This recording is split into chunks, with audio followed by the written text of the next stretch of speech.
retrouver pour parler des émotions. Alors, j'ai l'habitude de faire des lives sur Facebook où j'ai parlé des émotions. On a parlé de différentes choses en lien avec la ménopause. Et cette fois-ci, j'innove un peu puisque j'ai fait appel donc à une amie, collègue, naturopathe aussi, Samira, voilà, pour parler des émotions de la ménopause et surtout vous parler de quelque chose qui est vraiment très subtil et très intéressant pour tout ce qui concerne les émotions, ce sont les fleurs de bac. Voilà. Donc Samira est particulièrement férue de fleurs de bac, donc je la laisse se présenter déjà. Hein, tout d'abord, bienvenue Samira et merci en tout cas d'avoir accepté de faire cette interview ensemble. Donc, écoute, je te laisse te présenter avant qu'on aille plus loin donc, sur ce grand domaine des émotions et des fleurs de bac. Alors bonjour Dominique, je suis vraiment ravie de faire cette vidéo avec toi et de présenter les fleurs de bac qui effectivement me tiennent beaucoup à cœur et que j'utilise beaucoup et que je conseille énormément. Alors donc je vais me présenter, je suis Samira Benmaïdine, naturopathe et conseillère agréée en fleurs de bac et je reçois dans le 93. Alors actuellement je suis en train de créer un site qui va s'appeler oselavie.fr et sur lequel je vais partager ma pratique de la naturopathie, des fleurs de bac, du développement personnel. Et en fait, j'ai vraiment à cœur d'accompagner les personnes vers une meilleure connaissance d'elles-mêmes et vers aussi plus d'autonomie, d'où à l'origine mon choix des fleurs de bac. Et les fleurs de bac, en fait, c'est une méthode, c'est un outil qui nous permet vraiment, qui est vraiment très accessible, extrêmement simple et qui nous permet de nous accompagner au niveau émotionnel, qui permet à tout un chacun de s'accompagner au niveau émotionnel, je dirais. Oui, tout à fait. Et c'est justement moi ce qui m'intéressait donc dans cet échange, puisque bon, pour ceux qui me suivent, hein, je m'appelle Dominique Oumkajeli, donc je suis également naturopathe comme Samira, voilà, issue de la même formation. Moi, je suis sur Toulouse et j'accompagne donc les femmes tout au long de leur vie, dans les grandes étapes de leur vie et en particulier au moment de la ménopause. Donc, sur ma page Facebook, Ma ménopause à succès, j'ai posté plusieurs choses au niveau des émotions. Et là, justement, Samira, j'aimerais que toi, tu nous dises, par rapport aux émotions, quelles sont les fleurs de bac que tu conseillerais le plus à cette période-là, puisque c'est vrai qu'il y en a beaucoup de fleurs de bac, il y en a 38 essentielles donc du Dr Bach. C'est vrai que quand on les lit, ces fleurs, on pourrait toutes s'y reconnaître et se dire ah oui, j'ai un petit peu de ça, j'ai un petit peu de ça, et c'est très difficile de faire le choix. Cependant, on sait qu'au moment de la ménopause, il y a des émotions plus fortes qui ressortent, hein, et donc des fleurs qui vont être plus appropriées à ce moment-là. Alors, d'après toi, puisque tu les connais bien, quelles sont les fleurs que tu conseillerais plus particulièrement au moment de la ménopause? Alors, je dirais on a une dizaine de fleurs qu'on pourrait conseiller au moment de la ménopause, mais là, j'ai choisi 6 fleurs, on va dire, qui sont les plus adaptées et qui vont, voilà, qu'on va retrouver, en fait, les émotions qu'on va retrouver le plus souvent. Et donc, j'ai dû faire un choix et j'ai fait le choix de présenter 6 fleurs. Alors, la première que j'ai choisie et on va dire peut-être la plus évidente, c'est celle qui va correspondre au sentiment, donc à la difficulté de vivre ce changement qu'est la ménopause, de vivre cette transition. Et c'est la fleur justement qui va nous aider à nous adapter au changement, ce sera Walnut. Walnut, donc c'est pour toutes les périodes de transition. Ça peut être pour la période de la grossesse, de la puberté. Ça peut être aussi pour un changement de travail, une rupture, mais aussi pour la période de la ménopause, parce qu'on vit effectivement énormément de changements, que ce soit au niveau physique, par exemple avec des bouffées de chaleur, la prise de poids pour certaines. Ça peut être aussi des problématiques au niveau du sommeil, les changements d'humeur aussi. Et vraiment, on peut avoir du mal justement à s'adapter aussi bien aux changements intérieurs qu'aux changements aussi à l'extérieur, parce qu'on a aussi différents changements associés au regard des autres aussi, à notre environnement. Et c'est vraiment arriver à revenir à plus d'équilibre, à être plus sereine pendant cette période-là de la pré et même de la ménopause. C'est vrai que c'est vraiment un cap à passer et que pour accompagner ce cap, Walnut est particulièrement intéressant. Tout à fait. Et ce que j'aime aussi avec Walnut, c'est qu'en fait, c'est une fleur un peu double. C'est-à-dire qu'elle va aussi bien nous aider au niveau du changement, à mieux nous adapter au changement, mais elle va aussi être adaptée aux personnes qui seront, on va dire, qui vont vivre à ce moment-là, à cette période-là, une forme d'hypersensibilité dû à ces changements. Donc, hypersensibilité, ça va être par exemple les personnes qui vont avoir tendance à être un peu éponges, qui vont capter un petit peu toutes les émotions négatives de leur entourage, etc. Walnut va les aider à se protéger et aussi parce que l'hypersensibilité, c'est ça, mais c'est aussi, quand on est hypersensible, on a tendance aussi à moins s'écouter. Oui. À écouter, à être plus on est plus influençable, on va dire. Et donc là, on revient à soi. On revient plus à soi et on s'écoute plus. Et c'est vrai que la ménopause, c'est une période justement pour les femmes qui est faite pour s'occuper de soi, justement. Donc, quand on n'est déjà pas habitué avant à le faire, et que là, il y a tous ces changements émotionnels qui interviennent, ces chamboulements, hein, on peut vraiment le dire comme ça, donc ça, vraiment, ça aidera à se recentrer. Donc ça, c'est vraiment une très bonne chose. Et alors, souvent aussi à la ménopause, on voit qu'il y a un problème d'image de soi. Justement parce que la peau change, parce qu'on peut prendre du poids, on se sent moins bien, donc on a un espèce de dégoût de soi. Par rapport à ça, qu'est-ce que tu proposes? Alors par rapport à ça, lorsque les femmes vivent justement cette période où elles se sentent un peu moins bien avec leur corps, alors là, cette fois-ci, je conseillerais Crab Apple, donc c'est le pommier sauvage, et cette fleur va nous aider à reprendre contact avec soi, s'accepter tel que l'on est. Ce n'est pas parce que, donc par exemple, il m'arrive de la conseiller à des personnes qui, par exemple, veulent perdre du poids. Et elles se disent, en fait, qu'en la prenant, si elles s'acceptent, pourquoi perdre du poids? Mais non, en fait, ce n'est pas parce qu'on prend une fleur qu'on n'a pas une démarche de mieux-être à côté.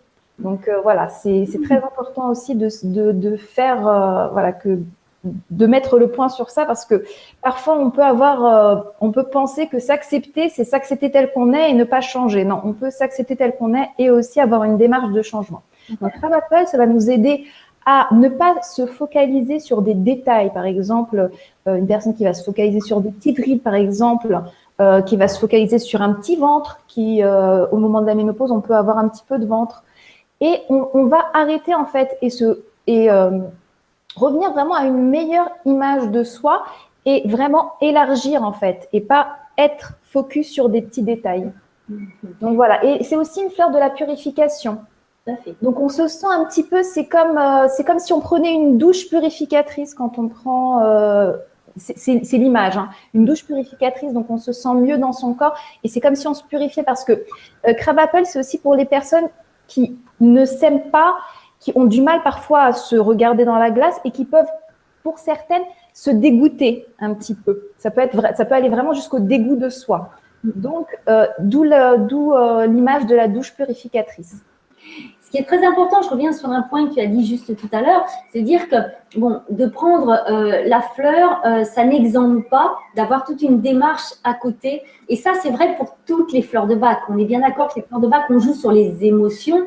Donc, c'est pas parce qu'on prend une fleur de bac que tout va changer miraculeusement. C'est-à-dire, c'est un accompagnement en parallèle de tout ce qu'on peut faire au niveau de l'hygiène de vie, comme on l'entend en naturopathie, mais c'est vrai que voilà, c'est l'un avec l'autre, et là, du coup, ça permet d'avoir une démarche globale et d'optimiser les résultats et d'avoir d'être au mieux, en fait. Hein, et c'est vraiment très, très important de le signaler.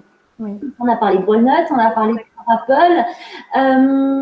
C'est vrai qu'il y a souvent aussi beaucoup de peur au moment de la ménopause, parce que c'est vrai que c'est aussi une période, certes, il y a le changement physique, mais il y a aussi beaucoup de changements au niveau environnemental. C'est souvent la période un peu de ce qu'on appelle du syndrome du nid vide, des enfants qui commencent à partir de la maison, on peut avoir des changements au niveau du couple, on peut avoir des changements au niveau professionnel, qui font qu'il y a plein de sources de peur qui peuvent arriver à ce moment-là, donc qu'est-ce qu'on va devenir dans cet état-là. Donc là aussi, comment les fleurs de bac peuvent aider? Alors, je dirais que donc Effectivement, on peut avoir énormément de peurs. Alors, comme la peur, par exemple, justement, de vieillir, la peur d'avoir des rides, la peur de se transformer, la peur de ne plus plaire, par exemple, à son conjoint. Comme tu disais, la peur de se retrouver seule aussi, par exemple, si on même certaines personnes n'ont plus de compagne, n'ont pas de compagne ou sont divorcées et se retrouvent seules du fait du départ de leurs enfants. Et donc, effectivement, on peut vivre énormément de peurs. Et pour ces peurs, alors ce sont pour les peurs connue, alors je conseillerais la fleur de Mimule, Mimulus en anglais, qui va nous aider à dépasser toutes ces peurs. Mais c'est vraiment, le Mimulus, de toute façon, moi je la conseillerais vraiment au plus grand nombre parce que il est rare qu'une personne soit complètement dénuée de peur. Donc pour moi, c'est vraiment la fleur à avoir chez soi, on va dire, Mimulus, quel que soit l'âge. Mais d'autant plus à la ménopause parce qu'effectivement, on vit énormément de peur. Et moi, certaines personnes me disent même avoir peur aussi parce qu'elles entrent dans une forme, entre guillemets, de troisième âge. Alors moi, j'aime pas trop cette expression, mais c'est cette impression-là que certaines femmes ont. Alors que parfois, on peut être ménopausée à 45 ans hein, et donc être très jeune. Et donc, il y a aussi cette idée-là aussi de la mort et la peur de la mort aussi qui survient à cette période-là. Donc, de toute façon, quelles que soient les peurs, tant que ce sont des peurs connues, c'est Mimulus, parce qu'il y a également d'autres formes de peurs que l'on peut avoir, et là, ce seront d'autres fleurs. Mais si ce sont des peurs que l'on connaît, que l'on arrive à définir, à ce moment-là, on peut prendre Mimulus pour s'aider. Oui, tout à fait. Oui, c'est vrai que ça, Mimulus, c'est une grande fleur qui va qui concerne un petit peu tout le monde, en fait. Hein, mais là, plus particulièrement à cette période-là, on sait qu'il y a beaucoup de choses qui remontent et qui vont aider. Alors, autre chose que l'on trouve beaucoup aussi à la ménopause, qui sont liés à tous ces bouleversements hormonaux, etc., il y a souvent une grande fatigue qui accompagne cette période-là, d'autant plus que si on est très actif, que l'on n'a pas trop l'habitude de s'écouter, donc de s'arrêter, de prendre soin de soi, et bien la fatigue s'accumule. Là encore, bien sûr, à côté de ce que l'on peut faire au niveau de l'hygiène de vie, on est bien d'accord, le petit coup de pouce fleur de bac, ça va être quoi alors ? Oui, effectivement, c'est toujours à mettre dans une approche globale, surtout cette fleur-là, mais toutes les autres. Hein. Mais c'est agir effectivement au niveau alimentaire et d'autres choses comme le contact avec la nature, etc. Ça, c'est extrêmement important. De toute façon, en naturopathie, on voit bien que chaque technique est à intégrer dans une approche globale. Tout à fait. Alors, quand on est fatigué, alors il s'agit vraiment d'une grosse fatigue. Cette fleur-là sera pour une fatigue physique qui est soit liée par exemple à une période où on a beaucoup travaillé, où on a effectué énormément de choses difficiles, où on a vécu parfois une maladie, ou à la ménopause on manque de sommeil et donc la fatigue augmente petit à petit au fur et à mesure du temps. À ce moment-là, on pourra prendre la fleur d'olivier, olive, et cette fleur-là va nous aider alors à plusieurs choses. Elle va nous aider à retrouver plus de vitalité, mais aussi et surtout, et moi ce que je trouve le plus intéressant, ce sera à s'écouter plus. Et donc si on a besoin de sommeil, c'est se reposer. C'est-à-dire que ce ne sera pas un excitant comme par exemple le café ou le thé qui va prendre dans nos réserves et qui va créer une forme un boost, mais un boost qui n'est pas vraiment de la vitalité.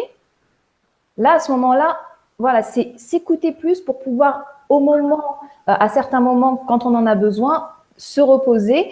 Et cette fleur va aussi nous aider à mieux récupérer la nuit. Et c'est ça aussi, en fait, c'est ça finalement qui est le plus intéressant, plus que de nous redonner de la vitalité, même si je pense que beaucoup aimeraient retrouver de la vitalité sans avoir à se reposer ou autre.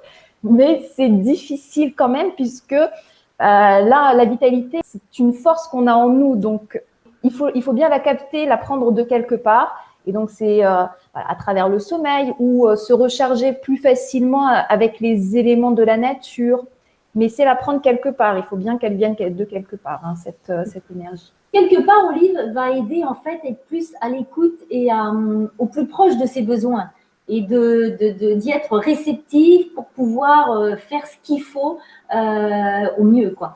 Et c'est vrai que par rapport au sommeil, hein, on sait que beaucoup de femmes ont un sommeil qui est très impacté justement à cause des bouffées de chaleur et elles ont besoin de se reposer un peu autrement que durant les nuits. Donc là, Olive va vraiment pouvoir les aider par rapport à ça, quoi. Oui, et aussi une meilleure récupération parce que parfois on peut dormir mais pas bien récupérer la nuit et Olive va vraiment nous aider aussi à ça et c'est aussi très très important parce qu'il suffit pas de dormir, hein. La nuit, il faut aussi pouvoir bien récupérer. Ça, c'est quand même tout à fait. important. C'est essentiel pour être en forme le matin, complètement.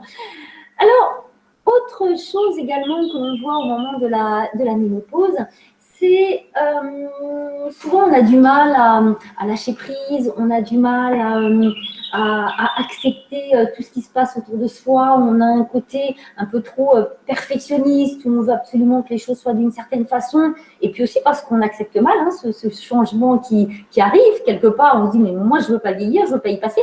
Alors que la ménopause, c'est quelque chose de complètement naturel, qui concerne de toute façon toutes les femmes. Donc, on a beau résister, de toute façon, voilà, on sait qu'on va passer ce cap et que ce cap peut se passer merveilleusement bien. Donc, voilà.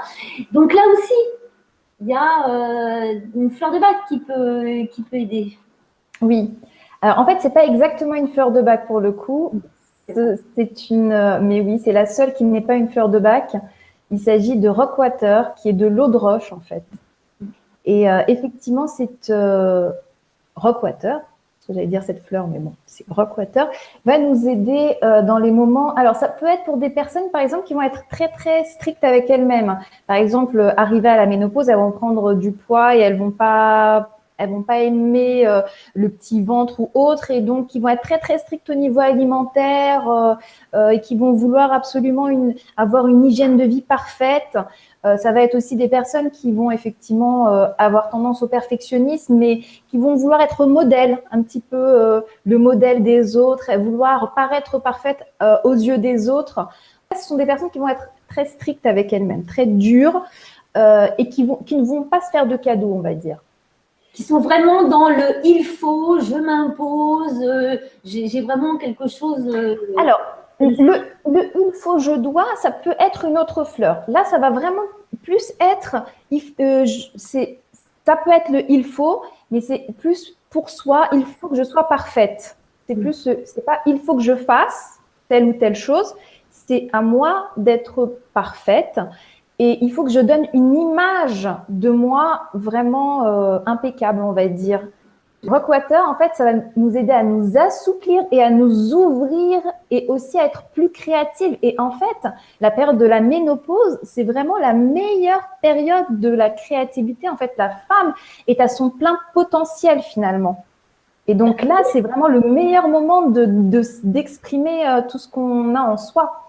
Oui, parce qu'en fait, on a souvent dans l'inconscient collectif, la ménopause, c'est un peu la fin de quelque chose, alors qu'au contraire, pour la femme, c'est une nouvelle période qui s'ouvre pour justement aller vers autre chose, être plus présente à soi et vraiment là, se vivre pour soi, en fait. Enfin, avoir passé beaucoup d'années à vivre pour les autres, c'est vivre pour soi. Donc, d'où la clarté est très importante. C'est vraiment Oui, mais la fin de quelque chose, c'est toujours le début d'autre chose. Mais c'est pas forcément ce qui est dans la tête des femmes à cette période-là, parce que ça y a vraiment cette vision négative de la ménopause que bon, on s'arrête souvent juste au côté fin. Et justement, quand on dit on s'arrête sur le côté fin, eh bien, à cette période-là, il y a souvent une espèce de nostalgie du passé, de tout ce qu'on a vécu, du genre ah qu'est-ce que c'était mieux quand j'étais jeune, et puis je pouvais faire ça, et puis maintenant je peux plus, etc., etc. Donc ça, c'est des choses qui remontent beaucoup au moment de la ménopause. Et justement, là, je crois que aussi au niveau des fleurs de bac, eh bien, il y a quelque chose qui peut aider. Tout à fait. Il y a une fleur qui peut nous aider, qui va nous aider justement, donc comme tu disais, dans ces moments où on a une forme donc de nostalgie, on repense au passé en se disant ah quand j'étais jeune, j'étais tellement jolie, tellement mince peut-être, parfois ça peut être une période heureuse hein, qu'on a vécue dans le passé, ça peut être aussi le fait d'avoir quitté un pays et d'être voilà aujourd'hui dans un autre pays, on a la nostalgie de cette période. Et en fait, donc la fleur qui va nous aider à ça, c'est honeysuckle, chèvrefeuille en français. Et en fait, cette fleur va nous aider à tirer un trait sur le passé, mais sans pour autant le renier. Il va nous aider à prendre en fait tout ce vécu du passé, et en faire une richesse pour le présent et nous aider aussi à avancer. Voilà. De vraiment de prendre ce qui était bon dans le passé et quelque part cette richesse, parce que c'est une richesse pour notre passé, les bons moments, que ce soit avec les enfants, avec, comme tu disais, dans un autre pays, tout ça, mais plutôt que de regretter ce passé, au contraire de cultiver cette richesse pour créer dans le présent et d'aller vers quelque chose de nouveau. Tout à fait, c'est exactement ça, oui. Parce que quand on est dans l'aspect négatif de honeysuckle, on a tendance effectivement à ressasser, à repenser tout le temps au passé et donc à ne pas vivre dans le présent. Donc, ça nous fait 6 fleurs vraiment magnifiques pour la ménopause. Donc, on peut peut-être les rappeler brièvement. Tout à fait. Ces 6 fleurs. Vas-y. Alors, la plus évidente, donc comme j'avais dit au début, c'est walnut, pour nous aider à nous adapter au changement et pour les personnes hypersensibles dues au changement. La seconde, juste pour bon, c'est pas grave, de toute façon, peu importe. Pardon? Crab apple. Oui, c'est crab apple, effectivement. Alors la seconde, c'était crab apple pour les personnes qui ont une même mauvaise image d'elles-mêmes, qui ne s'acceptent plus, pour s'aider. Donc la fleur va les aider à retrouver une meilleure image d'elle-même, à s'accepter mieux. Et c'est aussi une fleur de purification. La troisième, je crois que c'était olive.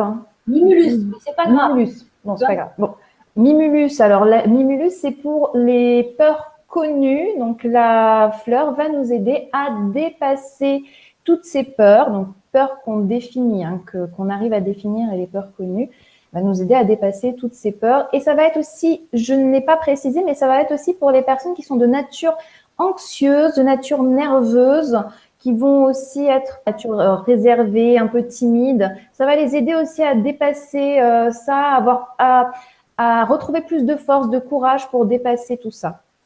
D'accord. La quatrième, c'était donc olive. Oui, tout à fait. Alors, olive, donc c'est une fleur qui va être pour les personnes qui auront tendance à être fatiguées, mais fatigue physique et pas émotionnelle. Un petit peu émotionnelle, mais c'est vraiment plus fatigue physique.